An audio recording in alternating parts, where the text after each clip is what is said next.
So ಹಾಗಾಗಿ ಯಾವತ್ತೂ ಕೂಡ ಮಹಿಳೆ ವಿರೋಧಿ ಅಲ್ಲ. ಹಾಗೇನೆ ಬಿಜೆಪಿ ಸರ್ಕಾರ ನಾವು ಕ್ವಶನ್ ಮಾಡೋದೇನೆಂದ್ರೆ, ಮಣಿಪುರದಲ್ಲಿ ನಡೆದಂಥ ಘಟನೆಗಳಿಗೆ ಅಲ್ಲಿ ಸಾಕಷ್ಟು ಮಹಿಳೆಗೆ ಸ್ಥಳಾಂತರ ಆದರು. ಆಮೇಲೆ ಹತ್ರಸ್ UPಯಲ್ಲಿ ನಡೆದಂಥ ರೇಪ್ ಕೇಸಲ್ಲಿ ಅವತ್ತು ಕೂಡ ಅಲ್ಲಿ ಸರ್ಕಾರ, ಅವ್ರದೇ ಸರ್ಕಾರ ಇತ್ತು, ಅವರು ಕೂಡ ಯಾಕೆ ಆ ಕೇಸಲ್ಲಿ ಸಪೋರ್ಟ್ ಮಾಡಲಿಲ್ಲ? ಪಾಪ ಹೆಣ್ಮಕ್ಳಿಗೆ, ಅವ್ರ ಫ್ಯಾಮ್ಲಿಗೆ ಯಾರೂ ಸಪೋರ್ಟ್ ಮಾಡಲಿಲ್ಲ. ಅವಾಗ ರಾಹುಲ್ ಗಾಂಧಿ ಅವರು, ನಮ್ಮ LOP ಅವರು ಅವ್ರ ಫ್ಯಾಮ್ಲಿಗೆ ಹೋಗಿ ಭೇಟಿಯಾಗಿದ್ರು. ಸೊ ಈ ಥರ ಇಂಥ ಸಿಚುವೇಶನ್ಗಳಲ್ಲಿ ಅವಾಗ ಯಾಕೆ ಧ್ವನಿ ಎತ್ತಿಲ್ಲ ಬಿಜೆಪಿ ಸರ್ಕಾರ? ಈಗ ಯಾಕೆ ನಮಗೆ ವಿರೋಧ ಮಾಡ್ತಾ ಇದ್ದಾರೆ ಅನ್ನೋ ಕ್ವಶನ್ ಕೇಳ್ತಾ ಇದ್ದೀವಿ. ಸೊ ಈ ಪ್ರೆಸ್ ಮುಖಾಂತರ ನಾವು ಹೇಳಿಕೆ ಬಯಸ್ತೇವೆ, ನಾವು ಯಾವತ್ತು ಮುಂದೆ ಕೂಡ ಮಹಿಳಾ ವಿರೋಧಿ ಅಲ್ಲ, ಮುಂದೆ ಕೂಡ ಇನ್ನೂ ಹೆಚ್ಚಿನ ಮಹಿಳೆಯರು ಬರಲಿ ಅಂತ ನಮ್ಮದು ಆಸೆ ಇದೆ. ಸ್ಟೇಟಲ್ಲಾಗಿರಲಿ, ಪಾರ್ಲಿಮೆಂಟಲ್ಲಾಗಿರಲಿ ಅವ್ರದ್ದು ಕೂಡ ಹೆಚ್ಚು ಬರಬೇಕಂತ ನಮ್ದು ಆಸೆ ಇದೆ. Because we are half the population, 50% ಆದಿ ಆಬಾದಿ ಅಂತ ಏನು ಅವರೇ ಬಿಲ್ಲನ್ನು ಹಿಂದಿಯಲ್ಲಿ ಹಂಗೆ ಇದು ಮಾಡಿದ್ದಾರೆ.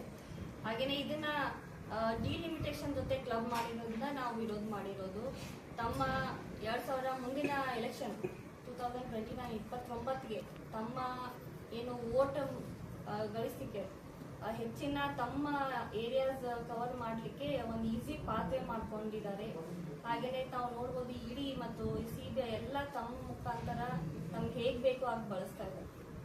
ಸೊ ಹಾಗಾಗಿ it should not be autocratic governance, it should be democratic. So ಇದು ನಮ್ಮ ಏನು ಫೆಡರಲ್ ಬೇಸ್ ಏನಿದೆ ನಮ್ಮ ಸಂವಿಧಾನದ, ಅಂದರೆ ಸ್ಟೇಟ್ ಮತ್ತು ಸೆಂಟ್ರಲ್ ಎರಡೂ ಕೂಡಿ ಹೋಗಬೇಕು ಯಾವುದೇ ನಿರ್ಧಾರ ತಗೊಂಡ್ರು.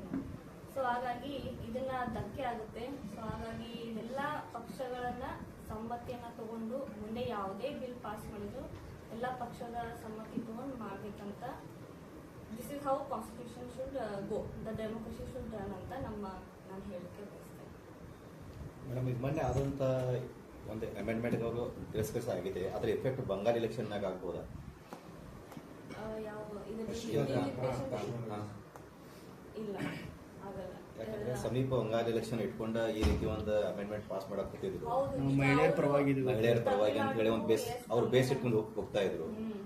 ತಮಿಳುನಾಡು, ಅಸ್ಸಾಂ, ಕೇರಳದಲ್ಲಿ ಎಲೆಕ್ಷನ್ ಇದ್ದು ಅದನ್ನ ಎಫೆಕ್ಟ್ ಮಾಡ್ಲಿಕ್ಕೆ ಟ್ರೈ ಮಾಡಿದ್ರು, ಬಟ್ ಆಗಲ್ಲ. ಮೇಡಮ್, ಈಗ ನಮ್ಮ ಕ್ಷೇತ್ರಗಳು ಬಹಳಷ್ಟು ಬರಗಾಲ ಪರಿಸ್ಥಿತಿ ಎದುರಾಗ್ತಾ ಇದೆ. ಕುಡಿಯುವ ನೀರಿನ ಸಮಸ್ಯೆ ಇದೆ, ಮೇವಿನ ಸಮಸ್ಯೆ ಇದೆ. ತಾವೇನು ಅಧಿಕಾರಿಗಳು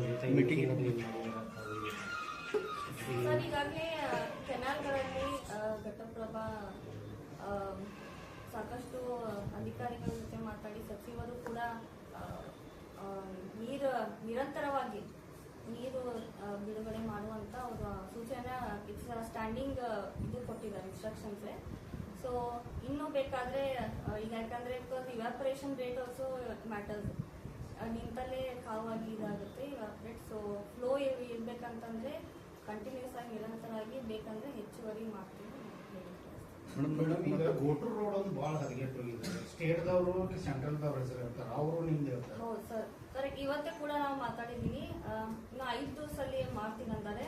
ಅದು ಆಕ್ಚುಲಿ ಮೇಂಟೆನೆನ್ಸ್, ಪೋತ್ ಅವ್ರ ಮೇಂಟೆನೆನ್ಸ್ ಮಾಡಬೇಕಾಗಿದೆ.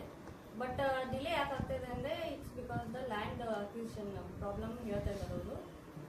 ಬಟ್ ಈ ಸದ್ಯಕ್ಕೆ ನಾವು ಮೇಂಟೆನೆನ್ಸ್ ಮಾಡಿದ್ರೆ ಅದನ್ನ ಸ್ವಲ್ಪ ಒಂದು ಮಟ್ಟಕ್ಕೆ ತರುವಂತ ನಾವು ಪ್ರಯತ್ನ ಮಾಡ್ತೀವಿ. 6 ತಿಂಗಳಿಂದ ಮೇಡಮ್ ಇದೇ ಪರಿಸ್ಥಿತಿ, ಅದೇ ಭರವಸೆ ಕೊಡ್ತಾ ಇದೆ ಅಧಿಕಾರಿಗಳಾಗ್ಲಿ. ಇಲ್ಲ, ನಾನೇ ಖುದ್ದಾಗಿ ಇವತ್ತು ಮಾತಾಡಿದ್ದೀನಿ ಅಧಿಕಾರಿ ಜೊತೆ. ಅವರು 4-5 ದಿನಗಳಲ್ಲಿ ಸ್ಟಾರ್ಟ್ ಮಾಡ್ತೀನಿ ಅಂದ್ರೆ ನಾನೇ ಖುದ್ದಾಗಿ ಹೋಗಿ ವಿಸಿಟ್ ಮಾಡ್ತೀನಿ. ಈಗಿನ ಜಿಲ್ಲಾ ಉಸ್ತುವಾರಿ ಸಚಿವರು ಆಮೇಲೆ MLAs ಎಷ್ಟೋ ಜನ ಅಧಿಕಾರಿಗಳು ಫೋನ್ ಮಾಡಿ ಸೂಚನೆ ನೀಡಿದ್ದಾರೆ, ಯಾವುದೋ ಕ್ರಮ ಆಗಿಲ್ಲ. ಆದ್ರೆ ಅಧಿಕಾರಿಗಳು ಯಾವುದೇ ರೀತಿಯ ಕ್ರಮನ ತಗೋತಾ ಇದ್ದಾರೆ. ರೋಡ್ ಬಗ್ಗೆ ಒಂದು ಗುಂಡಿ ದೊಡ್ಡ ಗುಂಡಿ ಆಗಿದಲ್ಲ, ಆದ್ರೆ ಮುಚ್ಚಬೇಕಾಗಿತ್ತು, ಅದು ಮಾಡ್ತಾ ಇಲ್ಲ. ಪ್ರತಿನಿತ್ಯ ಆಕ್ಸಿಡೆಂಟ್ ವರ್ಕ್ ಆರ್ಡರ್ ಕೊಡ್ಬೇಕಂತ ಅವರು ಇದು ಮಾಡ್ತಾ ಇದ್ದಾರೆ. ಸೊ ಬಟ್ ಈಗ 4-5 ದಿವಸ ಸ್ಟಾರ್ಟ್ ಮಾಡ್ತಾ ಇದ್ದಾರೆ. ಬಟ್ ಇನ್ ಕೇಸ್ ಆ ತರ ಮತ್ತೆ ಟೇಕ್ ಆಕ್ಷನ್. ಮೇಡಮ್, ತಮ್ಮ ತಂದೆಯವರು ಸುರ್ಜೇವಾಲಾ ಅವರಿಗೆ ಭೇಟಿಯಾಗಿದ್ರು ಮೇಡಮ್, ಹಾಗಾಗಿ KPCC ಅಧ್ಯಕ್ಷಕ್ಕೆ ಪೈಪೋಟಿ ಏನು ಮಾಡ್ತಾ ಇದ್ದಾರೆ ಬಗ್ಗೆ? ಸರ್, ಅದು ಹಿರಿಯರಿಗೆ ಬಿಟ್ಟಿದ್ದು. ಫೈನಲಿ ಅಲ್ಟಿಮೇಟಮ್ ಹೇಳ್ದಂಗೆ, ಅಲ್ಟಿಮೇಟಮ್ ಇಸ್ ವಿತ್ ಹೈಕಮಾಂಡ್. ಸಂಪುಟ ವಿಸ್ತರಣೆ ಅದು ಏನಾಗುತ್ತಾ ಮೇಡಮ್ ರಾಜ್ಯದಲ್ಲಿ?